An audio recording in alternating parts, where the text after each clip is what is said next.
Yeah, welcome to រៀនបញ្ចូលសលេង Sun Beer Wallet តោះអញ្ចឹងឥឡូវយើងទៅមើលទិដ្ឋភាពនៅនេះហៅគេ Sun Beer Wallet យកតោះមកមើលទិដ្ឋភាពសិនចឹងខ្ញុំចាប់ដើមចេញពីកន្លែងតង់ទូចៗអ្នកទាំងអស់គ្នាឃើញនៅខាងឆ្វេងដៃហ្នឹងកន្លែងហ្នឹងគឺកន្លែងបោះតង់ដែលយើងបើកនិយាយទៅយើងបើកតង់មកគឺនៅមុខជ្រោះអាចច្រឡំឈ្មោះនៅមុខទឹកអីជ្រោះអើយដល់កនិយាយតាមថងនៅពេលដែលមកដល់កន្លែងដំបូងមានអារម្មណ៍ថា happy ហ្មងសប្បាយហ្មងតែសភាពនៅនឹងវាស្ងប់ស្ងាត់ហើយ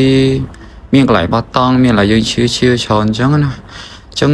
ខ្ញុំគ្រាន់តែសូបានបន្តិចទេអញ្ចឹងអ្នកដែលគេមកលេងចាំហៅមើលកន្លែងដាក់លេងខ្លួនឯងទៅតែសំខាន់ផ្លូវជិះមកក៏ស្អាតអូយស្អាតផ្លូវជិះមកតែឥឡូវខ្ញុំបង្ហាញមួយបន្តិចនេះកន្លែងកន្លែងផ្ទះនេះតំណងណាតែអត់បានចូលទៅនៅផ្ទះហ្នឹងឯងពួកយើងបោះតង់នៅខាងមុខឯង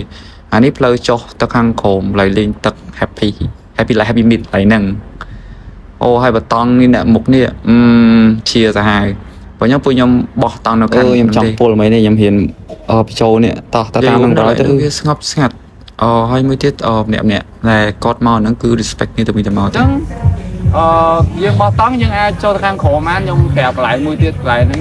គេលេងច្រើនតែនៅខាងក្រោមបើសិនជាខ្ញុំនិយាយផ្ទាល់ហើយជាល្អជាងតែពេលឲ្យចូលសលេងចប់បណ្ដោយខ្ញុំនិយាយតាមធននេះមើលវីដេអូនេះខ្ញុំមិនដិតងាប់ឲ្យពលហ្មងពលទៅនឹងបើមិនបញ្ចូលសលេងវាមិនកើតពួកអីយើងត្រូវចេញ trip ច្រើនជាប្រចាំខែដើម្បី train ការងារទាំងអស់ហ្នឹងហើយខ្ញុំរៀនទេអញ្ចឹង stop ហ្នឹងទៅខ្ញុំនិយាយតាមតោះខ្ញុំមើលវីដេអូខ្លួនឯងខ្ញុំបញ្ចូលសលេងខ្ញុំសើចខ្លួនឯងពលទៅអញ្ចឹងមិនថាបើមិនរៀនមិនចេះទេតែបើអត់រៀនមិនចេះឥឡូវនេះនៅកន្លែងនេះយើងពងញ៉ាំអីនេះឃើញកន្លែងនៅមុខគីហ្នឹងអូយលឿនវាឈប់ហើយយើងញ៉ាំអីជុំគ្នាសិនតែអាសំខាន់អាកម្មវិធីពេលយប់បានសុបាយពេលយប់គឺមានរឿងមិនដឹកស្មានដល់ឥឡូវចប់ហើយប៉ុណ្្នឹងបាន